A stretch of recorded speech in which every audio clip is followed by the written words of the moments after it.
오늘은 2월 마지막 주기 때문에 제가 다시 조금 정리해서 말씀을 드립니다. 우리는 계속적으로 부르심에 합당한 공동체라는 2020년 표 아래서 세 가지 키워드, 뭐죠? 이 뒤편에 써 있죠. 부르심, 양육, 보내심이라는 그 키워드를 중심으로 한 달씩 순차적으로 말씀을 살펴보고 있습니다. 그 중에서 순차적으로 말씀을 살펴보고 있는데, 그 중에 1월에는 하나님께서 우리를 당신의 자녀로 부르시는 1차적 부르심에 대해서 살펴보았습니다. 그리고 2월 달은 1차적 부르심인 하나님의 자녀로의 부르심에 대한 삶에는 양육, 다시 말하면 훈련이 필요함을 살펴보면서, 첫째 주에는 이 부르심인 하나님의 자녀로의 부르심 앞에 우리가 예 아버지로 반응하기 위해서는 우리가 우리를 정의한 모습들이 있습니다. 이 정의한 모습들을 내려놓는 훈련이 필요하다, 이렇게 살펴보았고요. 둘째 주는 첫째 주에 내려놓음과 함께 하나님이 우리를 정의하신 우리의 모습을 우리의 삶에 수용하고 그리고 적용하면서 나아가는 훈련이 필요하고, 셋째 주 지난주에는요, 또 다른 각도에서 우리의 옛사람을 벗어버리고 예수 그리스도로 옷 입는 훈련이 필요하다, 이렇게 살펴보았습니다. 기억하시죠? 오늘은 본문을 중심으로 양육을 통하여 성장을 이루어야 하는 목적지가 있어요.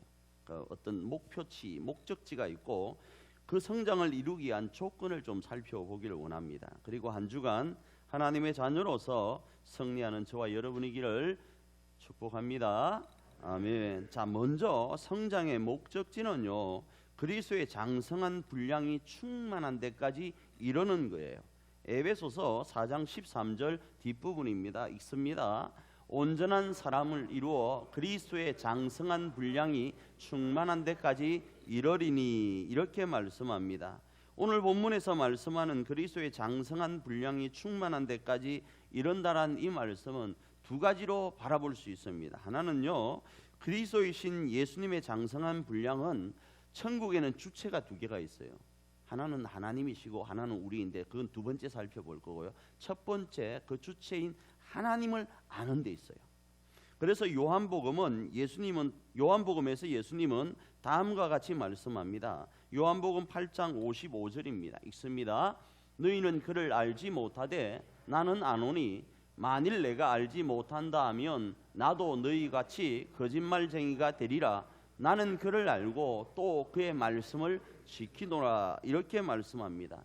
우리는 하나님을 잘 모릅니다. 그러나 예수님은 하나님을 잘 아세요. 그래서 그 어떤 내용을 말씀하려고 하는 거예요.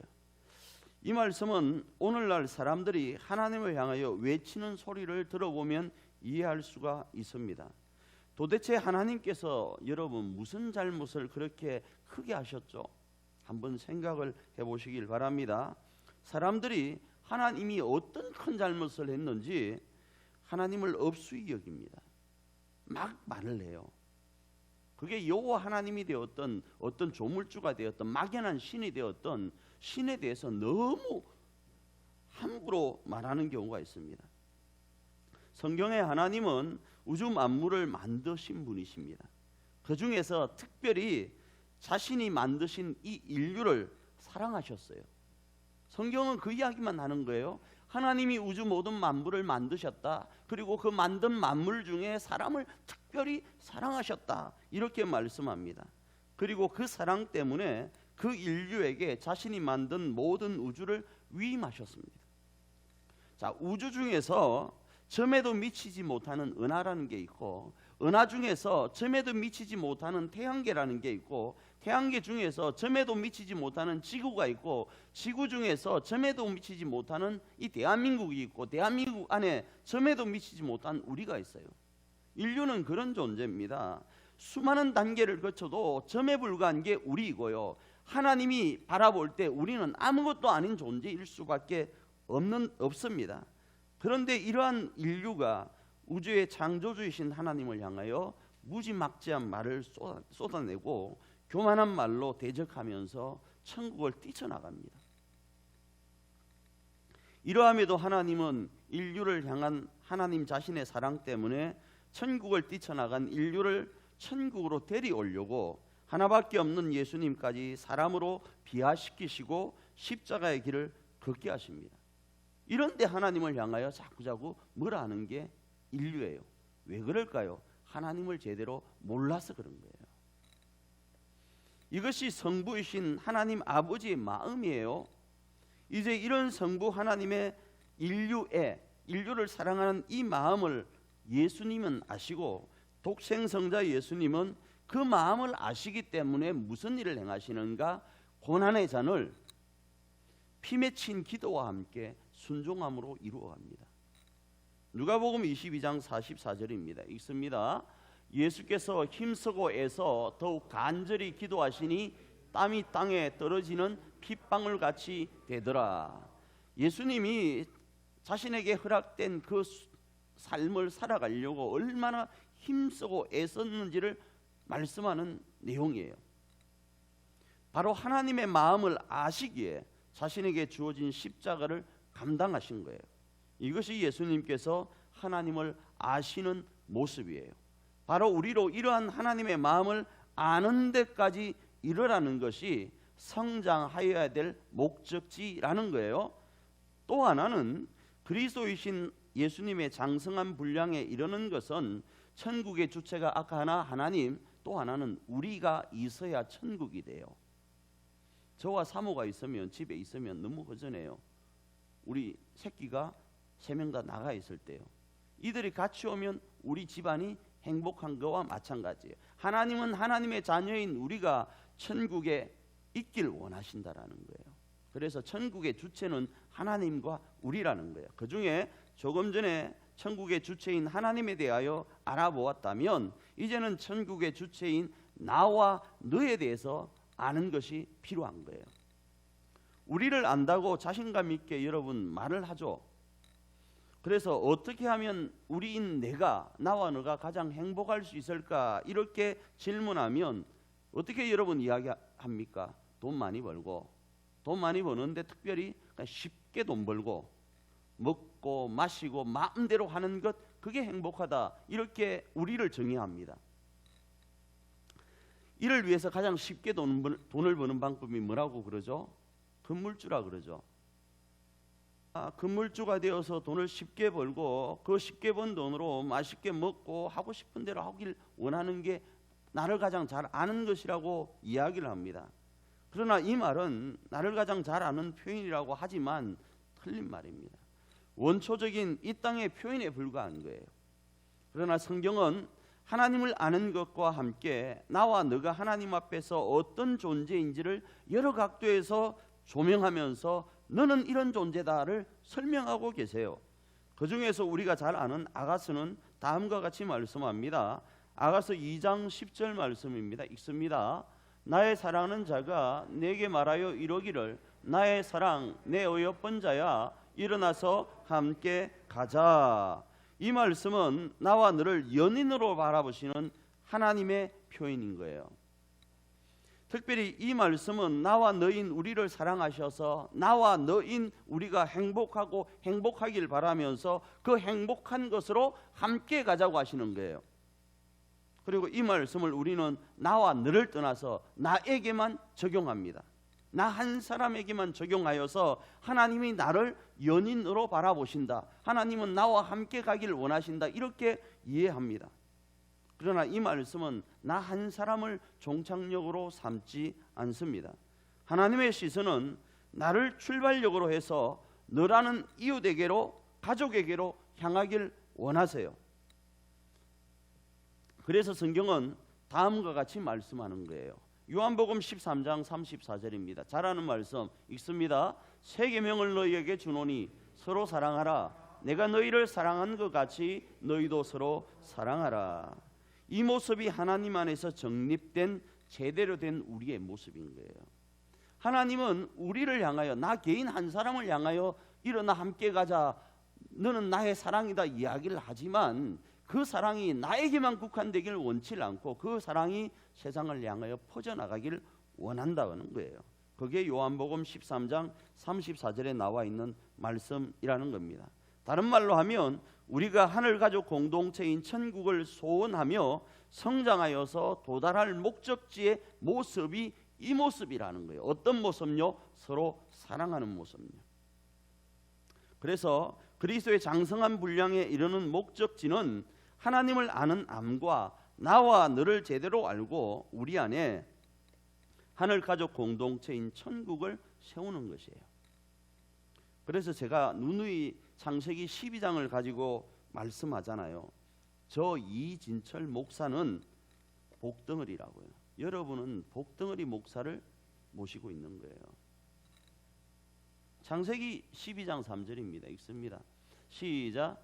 너를 축복하는 자에게는 내가 복을 내리고 너를 저주하는 자에게는 내가 저주하리니 땅의 모든 족속이 너로 말미암아 복을 얻을 것임이라 하신지라.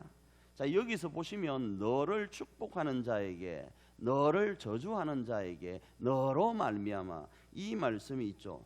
제 욕심의 눈으로 바라보면 저는 저게 너로 안 보여요. 이진철 목사를 축복하는 자에게는, 이진철 목사를 저주하는 자에게는 이진철 목사로 말미암아, 이렇게밖에 안 보여. 아무것도 안 보입니다. 저는 그렇게밖에 안 보여요. 할렐루야.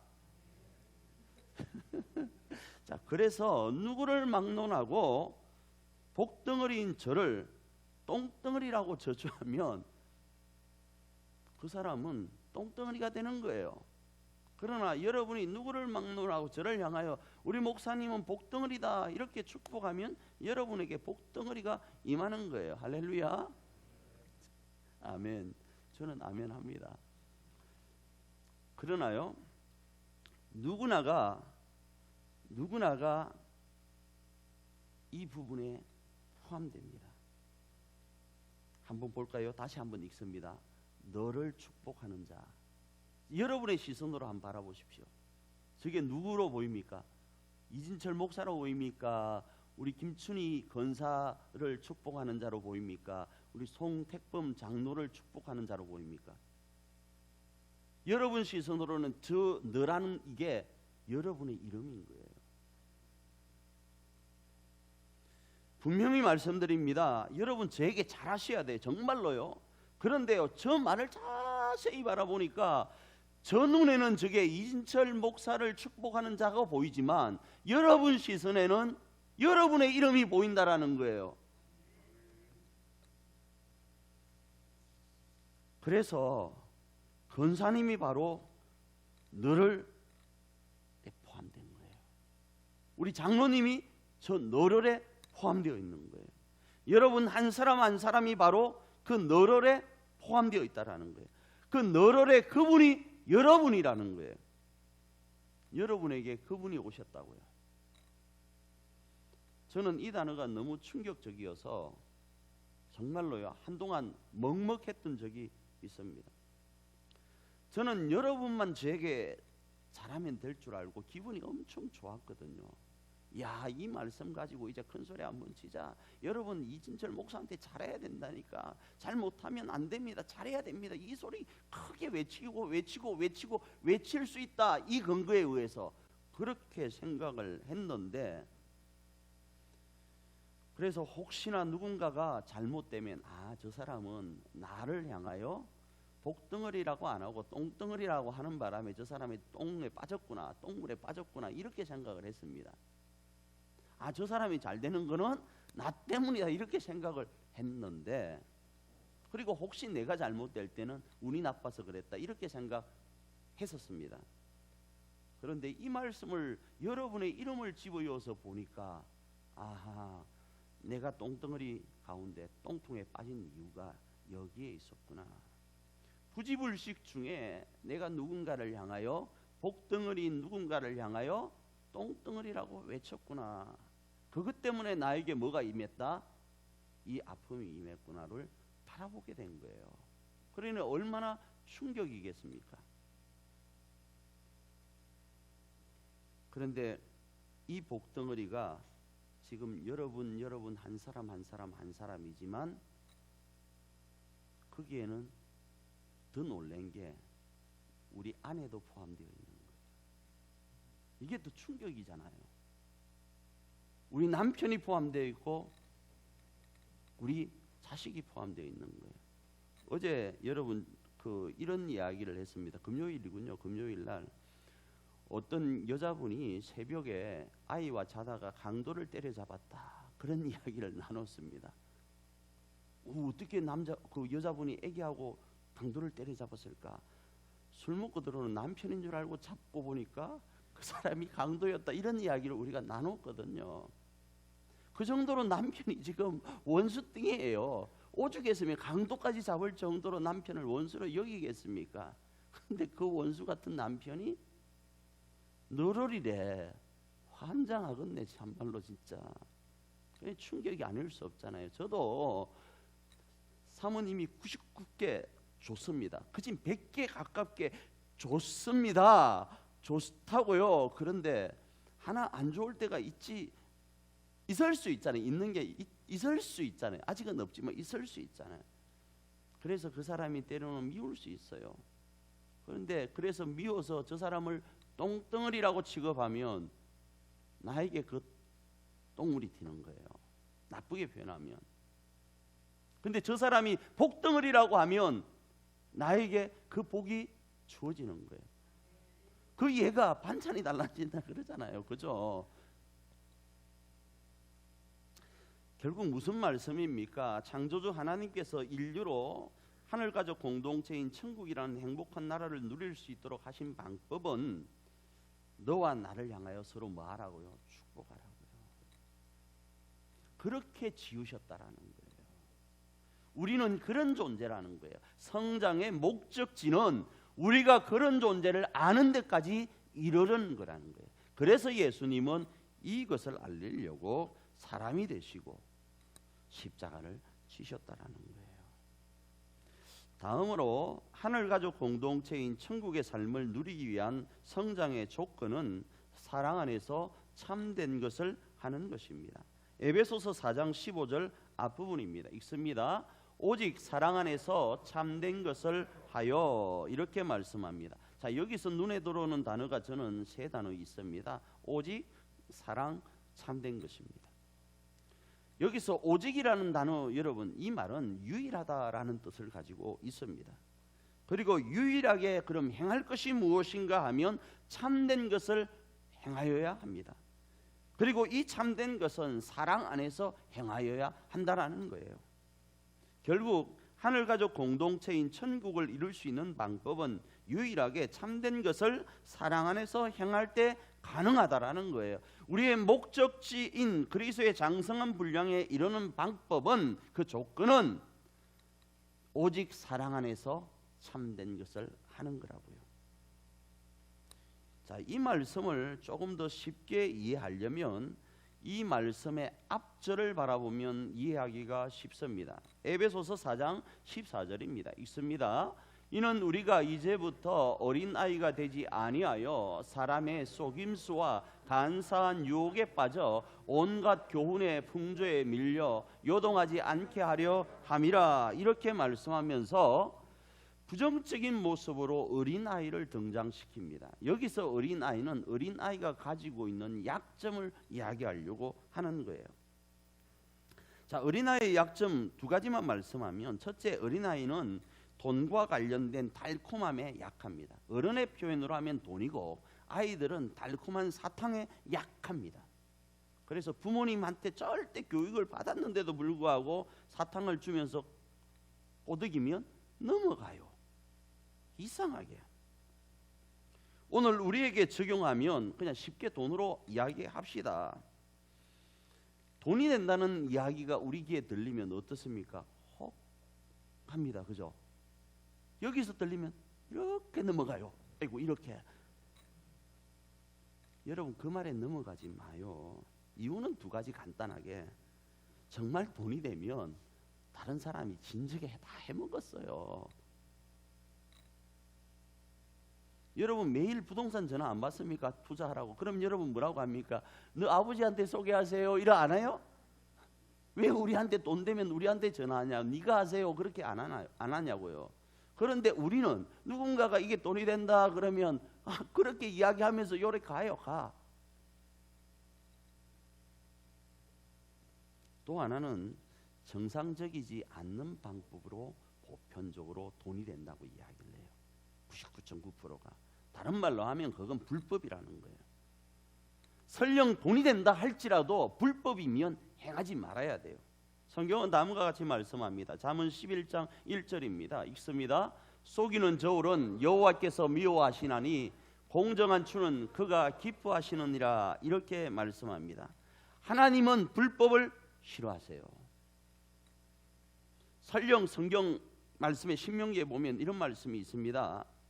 찾지는 않습니다. 신명기 말씀에 보면 어떤 사람이 이곳에 기적의 역사가 일어난다 하더라도 하나님이 금한 것이라면 행하지 말라는 거예요. 그래서 금요일날 제가 이런 말씀을 한번 드린 적이 있죠. 무당이나 점쟁이가 목사보다 더 잘 맞추는 경우가 있습니다. 목사는 그거 잘 못해요. 그래서 여러분 저한테 와서 목사님 동쪽으로 갈까요? 남쪽으로 갈까요? 오늘 집을 팔까요? 다음에 팔까요? 내년에 팔까요? 이거 물어보지 마요. 이번에 집을 살까요 말까요? 그거 제발 좀 물어보지 마요. 쌀을 가지고 와서 그거 하지 마요. 교회 권사님이 저에게 그러는 경우가 있었어요. 우리 교회가 아니고 다른 교회 권사님이 저에게 찾아와서 쌀 한 푸대를 주면서 어디서 배웠는지를 모르겠습니다. 목사님, 패밀리 아파트를 팔아야 됩니까 말아야 됩니까? 지금 얼마 하는데 그렇게 물어봅디다. 정말로요. 웃기죠. 신령하게 보였는 모양입니다. 근데 저 몰라요. 근데 점쟁이는 알 수 있어요. 근데 성경에서는 점쟁이를 찾아가지 말라고 그래요. 왜? 목사님보다 더 신령한데 그건 불법이라 이거예요. 이적이 각처에서 일어난다 할지라도 그곳을 향하지 말라고 그래요. 그게 하나님의 법이기 때문에요. 쏠깃할 수 있습니다. 근데 불법은 행하는 게 아니에요. 왜요? 이 불법은요, 사랑을 식게 합니다. 마태복음 24장 12절입니다. 읽습니다. 불법이 성함으로 많은 사람의 사랑이 식어지니라. 그냥 저는 단순하게 이야기를 드리겠습니다. 불법을 통해 돈을 많이 벌었다. 그러면 간단하게 부부간의 사랑이 더 엄청 좋아지겠죠. 나는 아니라고 봐요. 나는 아니라고 본다고요. 그 남자 바람핍니다. 그 남자 바람핀다고요. 안 그러면 무시하든지. 집에 있는 마누라가, 원래 마누라는 단어가 여자를 가리키는 거 아니고 엄청 높이는 단어, 남자를 향하여도 마눌림 그런 단어라는 거 알고 계시죠? 원래 마누라는 정말 높은 분이에요. 우리 집에 있는 여자분 진짜 높은 분이에요. 그런데 돈이 생기면 마누라가 돼요. 마눌림이 아니고. 여자는 안 그럴 것 같습니까? 남자에게 돈이 생기면, 여자에게 돈이 생기면 사랑이 넘치는 것 천만에 만만의 콩떡이에요. 인간의 죄된 모습 때문에요. 특별히 불법으로 생긴 돈은 더 그럴 겁니다. 또 하나는 어린아이의 약점은요, 사리 분별이 약해서 간사한 유혹에 잘 빠집니다. 그럴싸한 유혹에 잘 빠진다고요. 간사한 유혹은 세상의 거대한 사조와 담론입니다. 오늘 우리도 영적이고 성경적으로 자리하지 못하면요, 간사한 유혹인 세상의 거대한 사조와 담론에 빠집니다. 이단이 그런 것 때문에 빠지는 거예요. 성경은 다음과 같이 말씀합니다. 로마서 12장 2절입니다. 읽습니다. 너희는 이 세대를 본받지 말고 오직 마음을 새롭게 함으로 변화를 받아 하나님의 선하시고 기뻐하시고 온전하신 뜻이 무엇인지 분별하도록 하라. 이러한 삶에서 이길 수 있는 방법은 영적인 사리분별력을 키우는 거예요. 그게 뭔지 아십니까? 그게 바로 예수로 사는 거예요. 누가 뭐래도 예수로만 사는 거예요. 예수의 시선으로 바라보고 예수로 옷 입고 예수로 말하는 거예요. 예수님 한 분만으로 만족하는 거예요.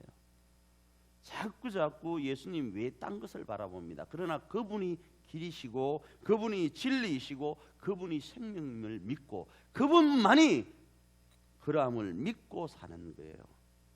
남편 의지하지 마요, 제발. 남편이 예수님 아니라고요.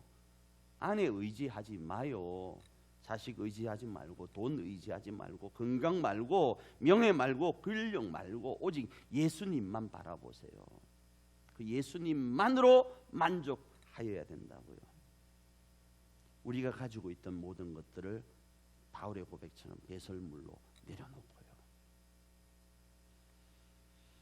저와 여러분에게 예수님이 있으면 그분만으로 만족하는 삶이 넘치기를 원합니다. 사랑하는 우리 가족 여러분, 이번 한 주간요, 우리의 삶 가운데 성장의 목적지가 있고 그 목적을 이루기 위해서는 내가 예수로 사는 거예요. 예수님만으로 만족하는 거예요. 내 삶에 주어졌던 모든 것들을 내려놓고 어린아이처럼 유혹되어지는 세상의 삶으로 내 눈과 귀가 솔깃하는 것이 아니라 진리고 생명이신 예수님만 바라보고 나아가는 거예요. 세상이 어떤 유혹을 한다 할지라도요, 그게 그리스도의 장성한 분량에 이르는 모습입니다. 이 모습으로 우리의 가정과 교회를 하늘가족 공동체로 세워가는 저와 여러분이기를 축복합니다. 아멘.